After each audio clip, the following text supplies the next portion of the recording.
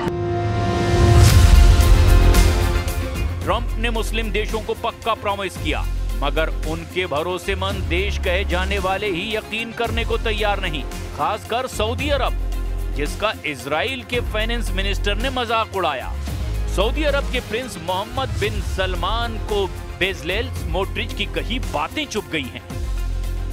אם סעודיה אומרת לנו נורמליזציה בתמורה למדינה פלסטינית, חברים, לא תודה, תמשיכו לרכב על גמלים על החול במדבר בסעודיה, אנחנו נמשיך להתפתח באמת עם כלכלה וחברה ומדינה ואת כל הדברים הגדולים והנהדרים שאנחנו יודעים לעשות. अरब देश इजराइल की संसद में पेश हुए विधायक से भड़के हुए हैं। इजरायली संसद ने एक दिन पहले 2 बिल पास की जो वेस्ट बैंक पर इजरायली कानून लागू करने का रास्ता साफ करते हैं।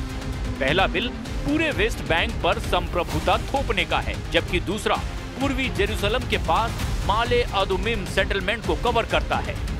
The West Bank is not going to be annexed by Israel. The policy of the Trump administration is that the West Bank will not be annexed by Israel. That will continue to be our policy. And if people want to take symbolic votes, they can do that. But we certainly weren't happy about it.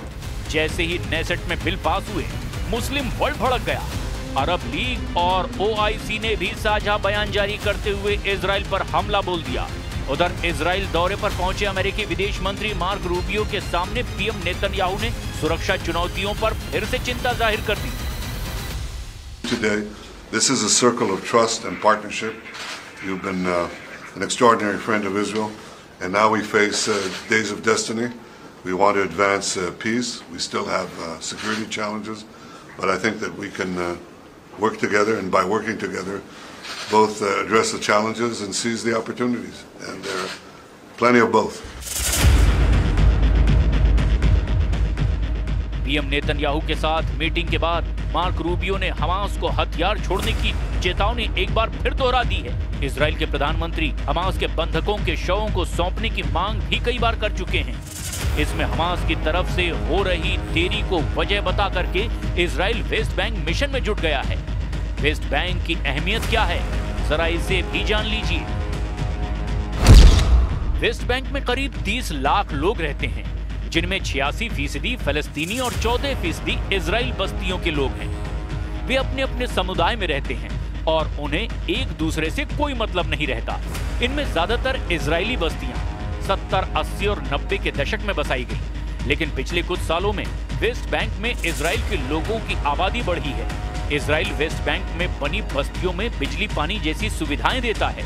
Israel की सेना इन बस्तियों की सुरक्षा करती है। West Bank में मोडीन elite सबसे बड़ी इजरायली बस्ती है, जिसमें 73,080 लोग रहते हैं।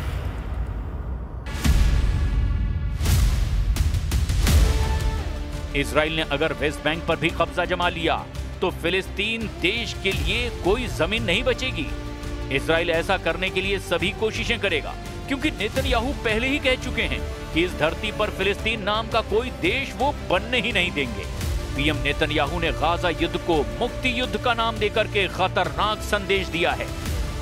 ימי מבצע עם כלבי נגד איראן הדגשתי את הייעוד הנשגב שנטוע במורשתנו עם כלבי יקום. כך באשר למערכה כולה, זוהי מלחמת התקומה של עמנו כהמשך ישיר למלחמת העצמאות. אנו גם עומדים לפני חלוקת עיטורי גבורה וצל"שים לחיילינו ומפקדינו הגיבורים. כפי שהיה במערכות צבאיות קודמות, עיטורי המערכה הנוכחית יישאו את השם הרשמי.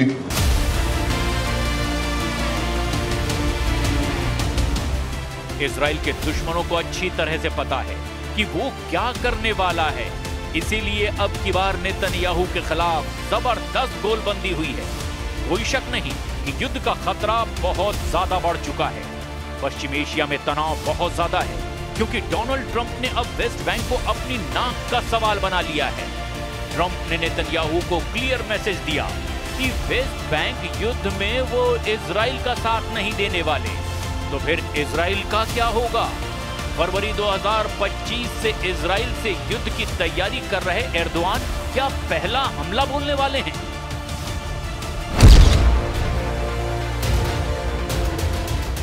नेतन्याहू के लिए युद्ध का सबसे बड़ा फ्रंट अब खुल गया है, जिसमें इजराइल को 22 देशों की सेनाओं से भिड़ना पड़ सकता है। फिलहाल तो इस युद्ध में बारूदी तड़का तुर्की लगा रहा है। प्रेसिडेंट एर्दोआन हर दिन नए देशों को इजराइल के खिलाफ भड़का रहे हैं। गाजा पर ट्रंप के प्लान का खौफ दिखा करके एर्दोआन खाड़ी देशों में जबरदस्त वॉर प्लान पर आगे बढ़ते जा रहे हैं।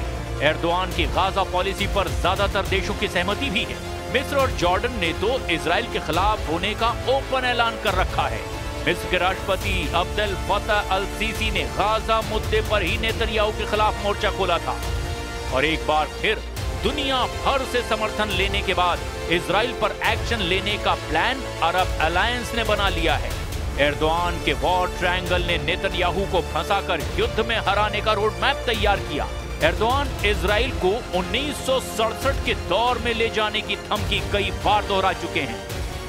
Bu itibarla 1967 sınırları esas alınarak başkenti Doğu Kudüs olan bağımsız, egemen ve coğrafi bütünlüğü haiz bir Filistin devletinin vücut bulması şarttır. Türkiye ve Malezya bu noktada çabalarını ve Filistin'e desteğini hız kesmeden Erdogan ने युद्ध त्रिकोण कुछ ऐसा बनाया जिसमें फंसा Israel पूरी तरह तबाह हो सकता है। वेस्ट बैंक में ट्रंप का वादा इजराइल ने जैसे ही तोड़ा, तुर्की इजराइल पर 3 तरफ से हमला करने का प्लान बना सकता है, जिसमें पश्चिमी छोर से अरब देशों की संयुक्त सेना इजराइल पर टूट पड़ेगी, तो उत्तरी छोर से अंकारा से ऑपरेट होने वाली सेना और कमांडर जुलानी की फौज होगी। तीसरे फ्रंट पर यानी दक्षिणी छोर से इजराइल को मिस्र की लीडरशिप से चुनौती मिलेगी। इजराइल से टकराने से पहले तुर्की जबरदस्त हथियार खरीद शुरू कर चुका है। एर्दोआन ने कतर से सेकंड हैंड यूरोफाइटर जेट खरीदने की डील पर जोर लगा रखा है। वहीं ट्रंप से तुर्की F-35 फाइटर जेट की डिमांड बार बार दोहरा रहा है। पुतिन से S-400 खरीदने पर एर्दोआन को अमेरिका ने F-35 प्रोग्राम से बाहर फेंक दिया है, मगर अब एर्दोआन ने ट्रंप से दोस्ती गांठ ली है। कतर पर इजराइल के हमले के बाद वो ट्रंप से F-35 की मांग करते आ रहे हैं। तुर्की को पता है कि इजराइल के पास अमेरिका के F-35, F-15 और F-16 फाइटर जेट का बहुत बड़ा बेड़ा है, जिसकी काट फिलहाल तुर्की के पास नहीं है।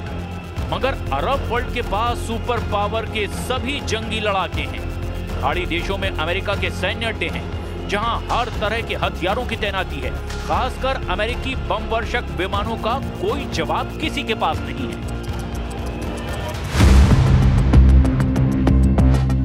खाड़ी में अमेरिकी सेंट्रल कमांड जब बहुत ज्यादा एक्टिव होती है तो फिर कई देशों में खलबली मच जाती है, क्योंकि सीक्रेट एयरबेस से लगातार रात में उड़ान भरी जा सकती है। रात में टेक ऑफ करने वाले ये विमान अमेरिका के सबसे खतरनाक लॉन्ग रेंज वाले बम वर्षक होते हैं। अमेरिका की बॉम्बर फ्लीट के सबसे खतरनाक विमान कुछ मिनट के अंदर ही वॉर मोड में आ जाते हैं। B-1 बॉम्बर, B-2 बॉम्बर और B-52 बॉम्बर, परमाणु बम गिराने वाले ये तीनों जहाज सिर्फ ट्रंप के ऑर्डर का इंतजार करते हैं। B-1 बॉम्बर, B-2 बॉम्बर और B-52 तीनों जब उड़ते हैं तो समझ लीजिए दुनिया में कोई ना कोई वॉर जोन एक्टिव हो जाता है।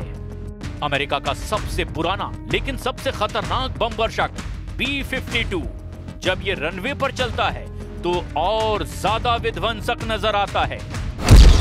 अमेरिका का B-52 32,000 किलो के बम लेकर उड़ता है। ये एक न्यूक्लियर बम वर्षक विमान है। 8 इंजन की पावर से उड़ने वाला B-52 दुनिया का सबसे पुराना और सबसे खतरनाक बॉम्बर माना जाता है। इस बम वर्षक विमान को अमेरिका हमेशा एक बहुत ही खतरनाक मैसेज के रूप में इस्तेमाल करता आया है। हालांकि अब तक ट्रंप सिर्फ इजराइल के हक में उसके दुश्मनों को अपने हथियारों से डराते रहे हैं, मगर वेस्ट बैंक पर उनका रुख नेतन्याहू से बिल्कुल अलग है। ट्रंप चाहते हैं कि गाजा समझौता किसी भी सूरत में बरकरार रहे, लेकिन इजराइल के इरादे खौफनाक हैं। वेस्ट बैंक में इजराइल डिफेंस फोर्स की एंट्री युद्ध की आग भड़का सकती है, और अगर ऐसा हुआ तो समझ लीजिए कि पश्चिम एशिया से शुरू होगा ऐसा बड़ा युद्ध जो यूक्रेन की जंग से भी खतरनाक होगा, जिसे रोकना ना ट्रंप के बस की बात होगी, ना खामनेई और ना ही एर्दोआन की। एक नया वॉर जोन वेस्ट बैंक से निकलकर इजराइल में बन जाएगा, और फिर वर्ल्ड वॉर का खतरा भी मंडराने लगेगा, जिसमें एटम बमों का धमाका भी हो सकता है।